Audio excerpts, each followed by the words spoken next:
भी हम इसके, अल्लाह की रजा से हैं निगहबान भी हम इसके।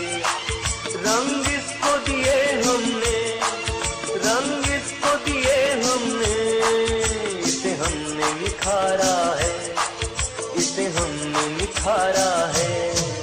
ये देश हमारा है, इसे हमने संवारा है, ये देश हमारा है।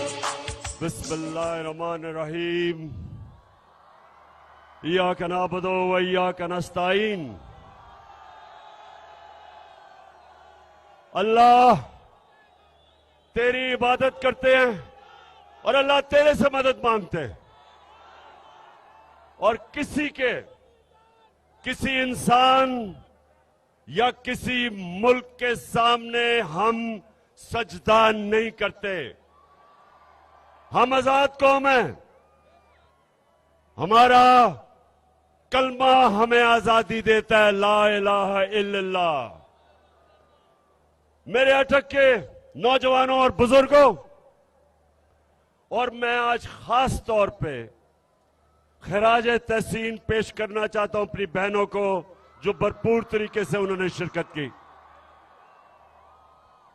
ये जो मेरे पाकिस्तानियों, ये जो अब वक्त सामने आ रहा है, ये हमारी हकीकी आजादी की जंग है, और इसमें मैं सबसे पहले अपने दिलेर नौजवानों को कहता हूं कि आपकी सबसे बड़ी जिम्मेदारी है कि मेरे साथ इस अब जंग में शिरकत करेंगे।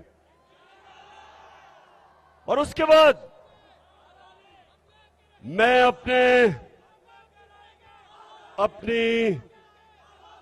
अपनी ख्वातीन को, अपनी बहनों को, सबको कहता हूं कि आपने शिरकत करनी है। जिस तरह तहरीके पाकिस्तान में हमारी ख्वातीन ने शाना बशाना हमारे मर्दों के साथ उस तहरीक में शिरकत की थी। मेरे पाकिस्तानियों, ये हमारे मुल्क पे एक फैसला कुन वक्त है। बहुत बड़ा फैसला होने जा रहा है कि क्या हम एक आजाद मुल्क बन के रहेंगे या ये अमरीकनों के गुलामों की गुलामी करेंगे। ये फैसला कुन वक्त है। मैंने फैसला किया है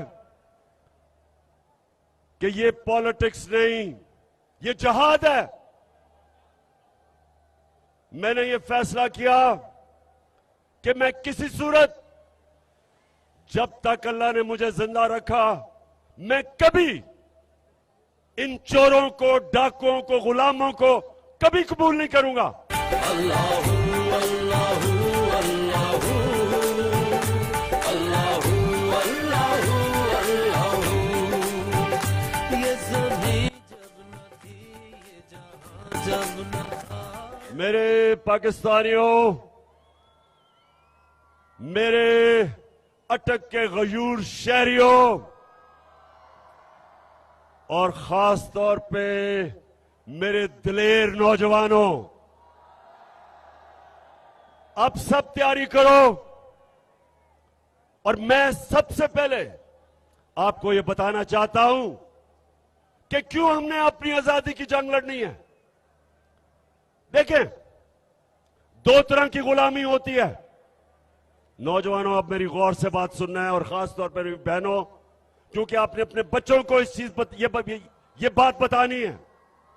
जिस तरह मेरी वालदा ने मुझे बताया जब मैं छोटा था, कि उन्होंने मुझे एहसास दिलवाया कि मुझे कहती, तुम्हें पता नहीं कि गुलामी क्या होती है। तुम खुशकिस्मत हो कि आजाद पाकिस्तान में पैदा हुए। हम एक गुलाम हिंदुस्तान में पैदा हुए थे। और गुलामी यह है कि जो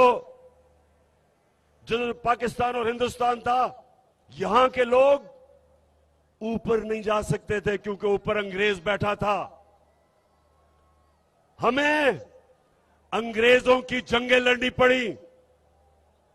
लाखों लोग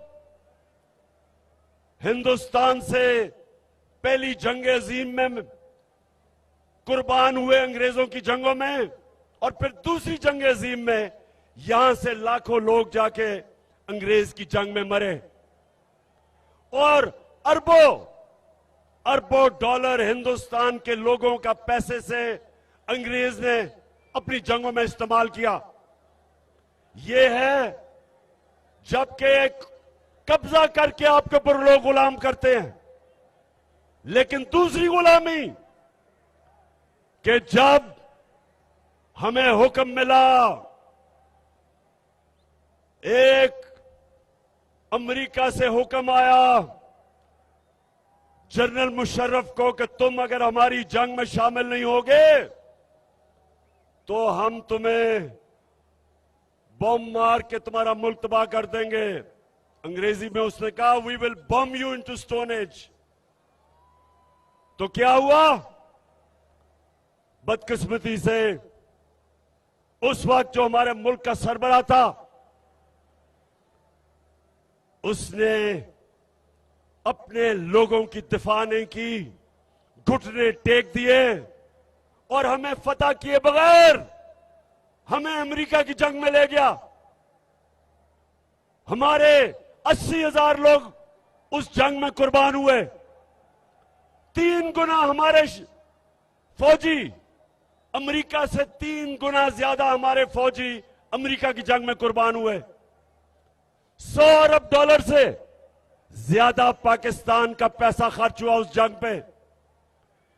2 किस्म की गुलामी, एक को कहते हैं कॉलोनियलिज्म, जब आपके ऊपर फतह करके एक मुल्क हावी हो जाता है, जो अंग्रेज की गुलामी थी, और दूसरी को कहते हैं पाकिस्तानी और नौजवानों नियो कॉलोनियलिज्म, के फतह किए बगैर आपको गुलाम बना लेते हैं।